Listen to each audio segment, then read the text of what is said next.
हमारे शास्त्रों के अनुसार इन 10 महाविद्या में से किसी एक की नित्य पूजा अर्चना करने से लंबे समय से चली आ रही बीमारी, भूत प्रेत, अकारण ही मानहानि, बुरी घटनाएं, ग्रह कलह, शनि का बुरा प्रभाव, बेरोजगारी, तनाव आदि सभी तरह के संकट तत्काल ही समाप्त हो जाते हैं और व्यक्ति परम सुख और शांति पाता है।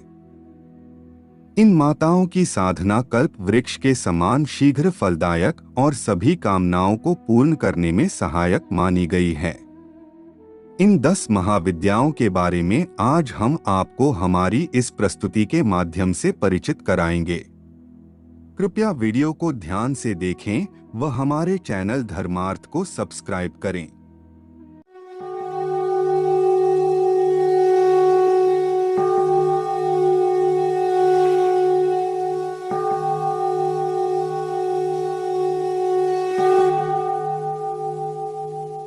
दस महाविद्याओं के नाम काली, तारा, छिन्नमस्ता, षोडशी, भुवनेश्वरी, त्रिपुर भैरवी, धूमावती, बगलामुखी, मातंगी और कमला हैं।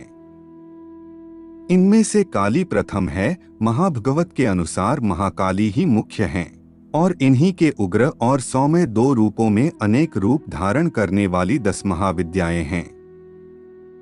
इसीलिए महाकाली या काली इस समस्त विद्याओं की आदि हैं। माता काली को कृष्णा भी कहा जाता है। कलयुग में इनकी पूजा अर्चना से शीघ्र फल मिलता है। भगवती काली को ही नील रूपा होने के कारण तारा भी कहा गया है। तारा नाम का रहस्य यह भी है कि यह सर्वदा मोक्ष देने वाली अर्थात तारने वाली है, इसलिए इन्हें तारा कहा जाता है। महाविद्याओं में यह द्वितीय स्थान पर स्थित है। भगवती तारा का स्वरूप निसंदेह ही डराने वाला है। भगवती तारा नीलवर्ण वाली नील कमल के समान 3 नेत्रों वाली तथा हाथों में कैंची, कपाल, कमल और खड़ग धारण करने वाली हैं। यह व्याघ्र चर्म से विभूषित तथा कंठ में मुंडमाला धारण करने वाली है। बिहार के सहरसा जिले में प्रसिद्ध महिषी ग्राम में उग्रतारा का सिद्ध पीठ विद्यमान है। कहा जाता है कि महर्षि वशिष्ठ ने यही माता तारा की उपासना करके सिद्धि प्राप्त की थी। मां छिन्नमस्ता का स्वरूप गोपनीय है। इनका सर कटा हुआ है। इनके बंध से रक्त की 3 धाराएं निकल रही है, जिसमें से 2 धाराएं उनकी सहस्त्रियां और 1 धारा स्वयं देवी पान कर रही है। महाविद्याओं में इनका तीसरा स्थान है। देवी की दोनों सहचरियां जया, विजया तमोगुण तथा रजोगुण का प्रतीक हैं। चतुर्थ संध्या काल यानी रात्रि में छिन्नमस्ता की उपासना से साधक को सरस्वती की सिद्धि प्राप्त हो जाती है। राहु इस महाविद्या का अधिष्ठाता ग्रह है। षोडशी माहेश्वरी शक्ति सबसे मनोहर सिद्ध देवी है। महाविद्या में इनका चौथा स्थान है। इनकी 4 भुजाएं एवं 3 नेत्र हैं। यह शांत मुद्रा में लेटे हुए सदाशिव पर स्थित कमल के आसन पर आसीन हैं। इनके चारों हाथों में क्रमशः पास, अंकुश, धनुष और बाण सुशोभित है। वर देने के लिए सदा सर्वदा तत्पर भगवती का श्री विग्रह सौम्य और हृदय दया से अपूरित हैं। संसार के समस्त मंत्र तंत्र इनकी आराधना करते हैं। वेद भी इनका वर्णन करने में असमर्थ हैं। यह अपने उपासक को भक्ति और मुक्ति दोनों प्रदान करती हैं। दुर्वासा ऋषि इनके परम आराधक थे। इनकी उपासना श्रीचक्र में होती है। आदिशक्ति भगवती भुवनेश्वरी भगवान शिव के समस्त लीला विलास की सहचरी हैं। 10 महाविद्याओं में ये 5वें स्थान पर परिगणित हैं। मां भुवनेश्वरी का स्वरूप सौम्य और अंग कांतिमय है। मां भुवनेश्वरी की साधना से मुख्य रूप से वशीकरण, वाक सिद्धि, सुख, लाभ एवं शत्रुओं पर विजय प्राप्त होती है। पृथ्वी पर जितने भी जीव हैं, सबको इनकी कृपा से अन्न प्राप्त होता है। इन्हें काल की जन्मदात्री भी कहा जाता है। दुर्गा सप्तशती के 11वें अध्याय के मंगलाचरण में कहा गया है कि श्री अंगों की शोभा प्रातः काल के सूर्य देव के समान अरुणाभ है।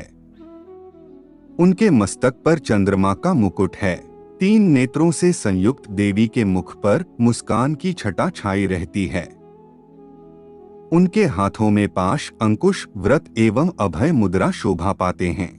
इनके हाथ में शाक और फल फूल के कारण इन्हें मां शाकंभरी नाम से भी जाना जाता है।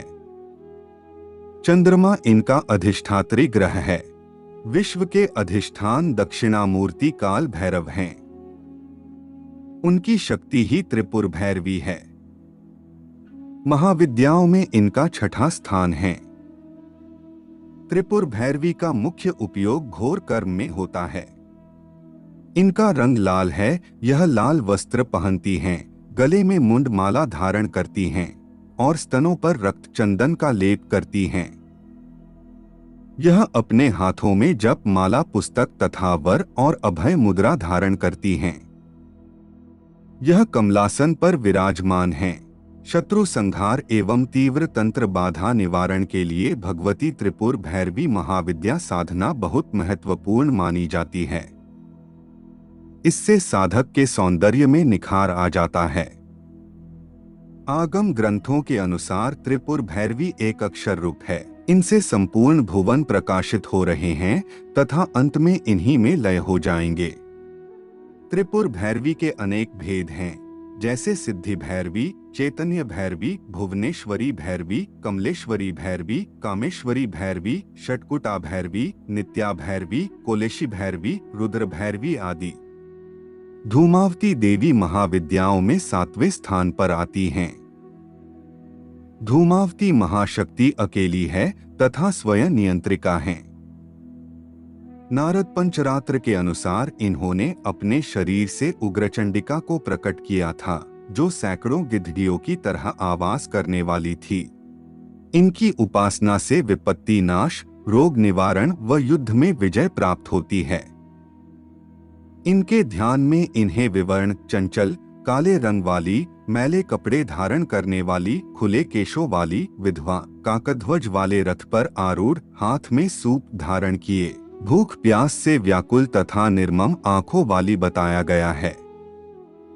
पौराणिक कथाओं के अनुसार माता सती ने जब दक्ष यज्ञ में योगाग्नि के द्वारा अपने आप को भस्म कर दिया था, तब उस समय जो धुआं उत्पन्न हुआ उससे धूमावती रूप का प्राकट्य हुआ था।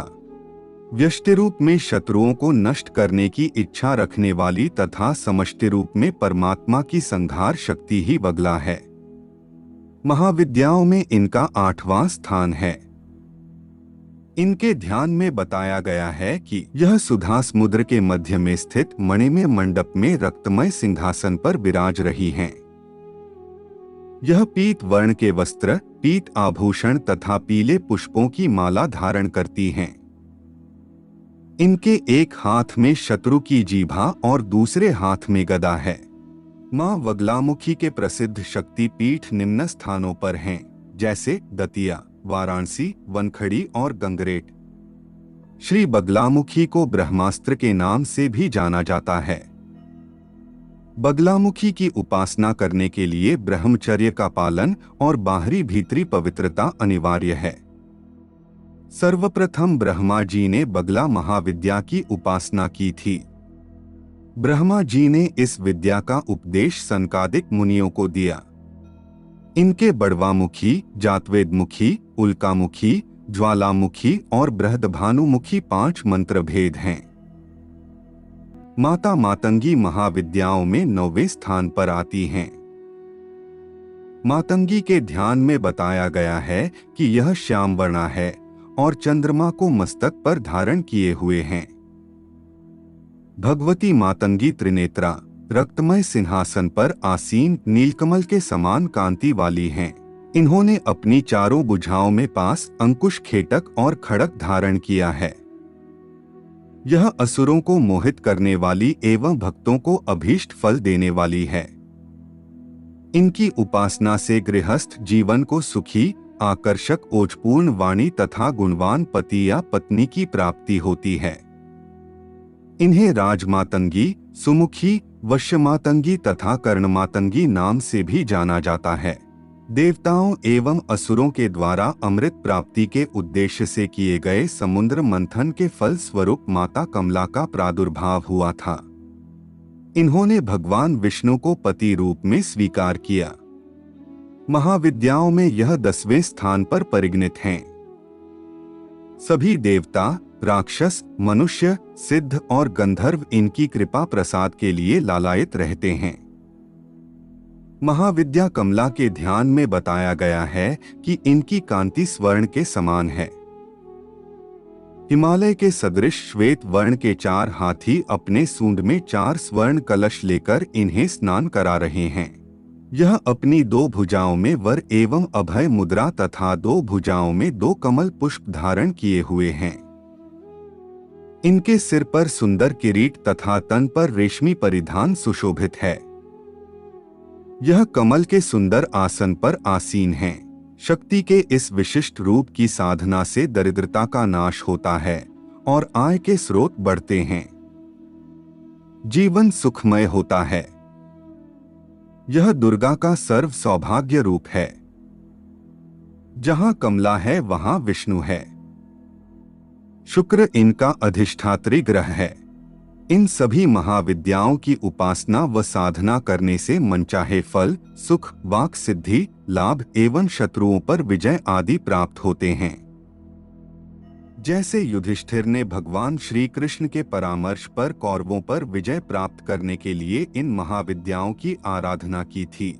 यह सभी महाविद्याएं भिन्न भिन्न प्रकार की शक्तियों तथा ज्ञान से परिपूर्ण हैं। यही चराचर जगत को अदृश्य और प्रत्यक्ष रूप से संचालित करती हैं। हम आशा करते हैं कि हमारी प्रस्तुति आपको पसंद आई होगी। अपने विचार अभिव्यक्त करने के लिए कमेंट करें, वीडियो को शेयर करें, वह चैनल को सब्सक्राइब करें। तब तक के लिए जय जय श्री राम।